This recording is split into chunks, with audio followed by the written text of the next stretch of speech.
This is part 7 of my series of videos showing off my romance novel collection, and we're going to pick up where we left off in the previous video showing my historical romance novels.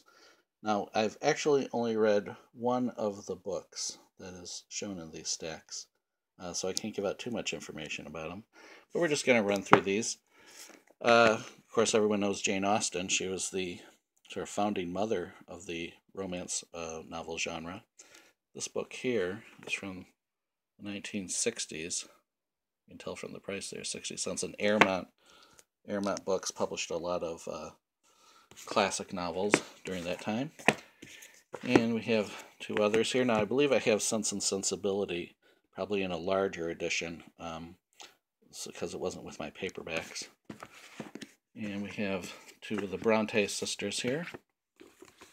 Now, I believe I have Emily Bronte's Wuthering Heights, again in a larger edition somewhere, because it wasn't with my paperbacks. Now, in the 20th century, you had Georgette Heyer, who was credited as being the creator of the Regency romance subgenre, and she started writing in like the 1920s, I believe, and I believe she died around 1974. These are two Ace books from, I believe, the 1960s. And we have two other Georgette Heyer books here. The one on the left is from the 1970s, I believe, and then this, the one on the right is by Jove Books from the 1980s. Now, my previous video, I showed my Barbara Cartland books, and I left out this one. This was book number 113, published by Bantam Books as part of their Barbara Cartland library. There's Barbara Cartland on the back cover there. She wrote around 700 books. Again, started in around the 1930s, and I guess she died sometime in the 2000s. And she's very popular writing. Now, this is the only one that I've actually read of these books.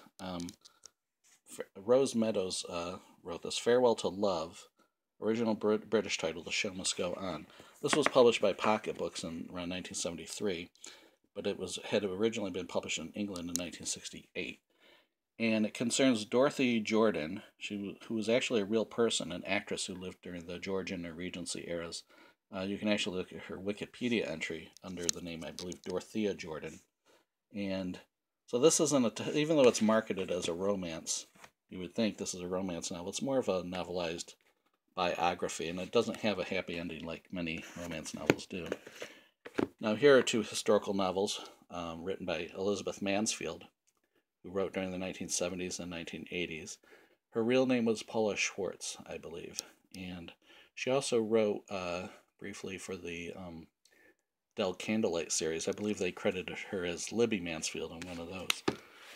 Now, when I was showing my Regency novels in my previous video, I forgot to include this one. This was published in the 1980s by Charter Books, and who at the time was also publishing the Nick Carter Killmaster novels, which I was reading, the Men's Adventure series. Now, here's a Harlequin historical. It's a Regency, and it was 2004. Yep. So I forgot to include those in my series of Harlequins. Now, Zebra Books in the 1980s had a series of historical novels called A Heartfire Romance. And we have one here. Let's see what year this is, 1987. Now, earlier in the 1980s, Pocket Books had done a series called Tapestry Romance, and it was a series of historical novels. I'm going to have a video for those by themselves. But also during that period, Avon Books had a series called the Avon Romance. You can see that that little ribbon there sort of signified this series. They didn't have numbers on them or anything. They were just, but they would come out regularly. Here's some information. Now, Avon Books is the Avon Romance started around 1983 and ran until 1989. There's just some publication information there. At Passion's Tide by Pamela Windsor. And this is a Jove book. Well, it's actually by a male writer, it looks like, from 1980. Now, another male writer, although it wasn't known for a long time, this is actually a British edition published by Pan Books, was Jessica Sterling, and this is in the early 90s. But even in the late 90s, it came out that Jessica Sterling was actually a male writer. I've forgotten his name, though. Jennifer Blake, The Storm and the Splendor. This is a historical novel published by Fawcett Books. I believe in 1979. Let's take a look.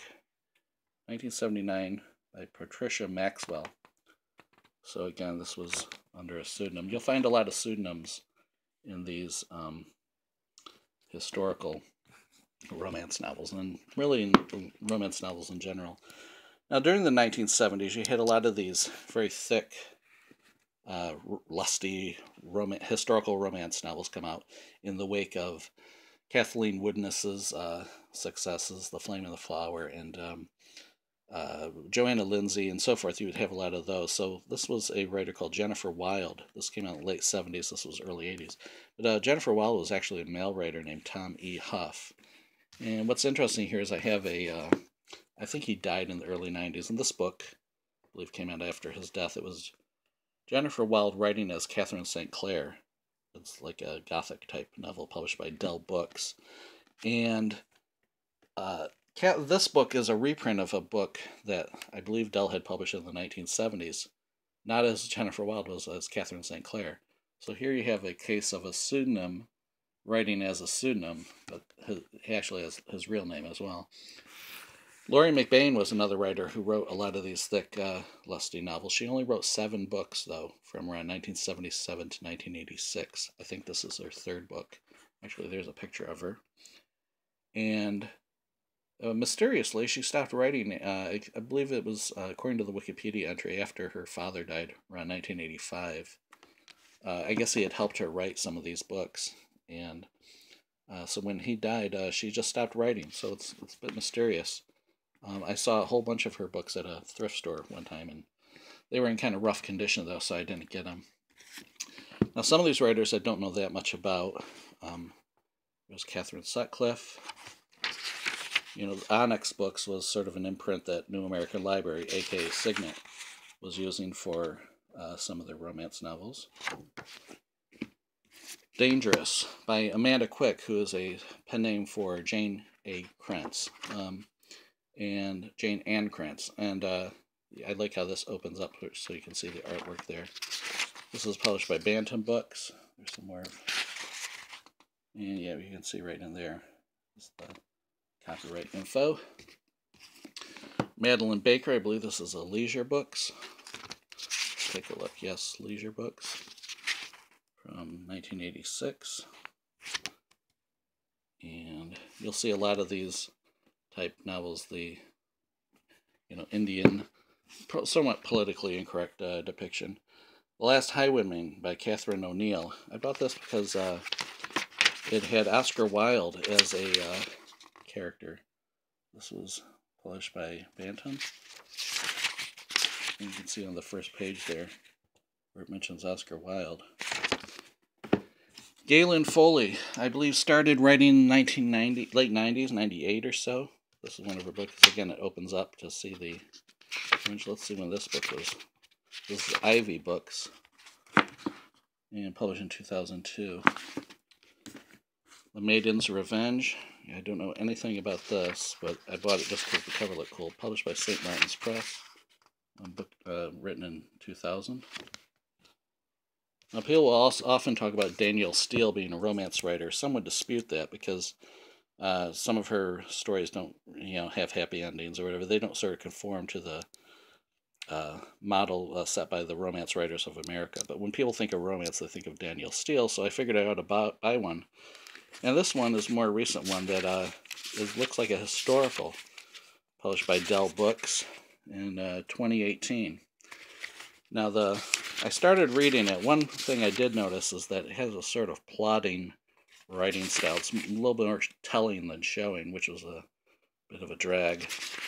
You can see there's lots of going on. So we'll see how far I get with that. Now, Jude Deveraux wrote a bunch of books for pocketbooks in the 1980s. I guess beginning with the Galen romance series.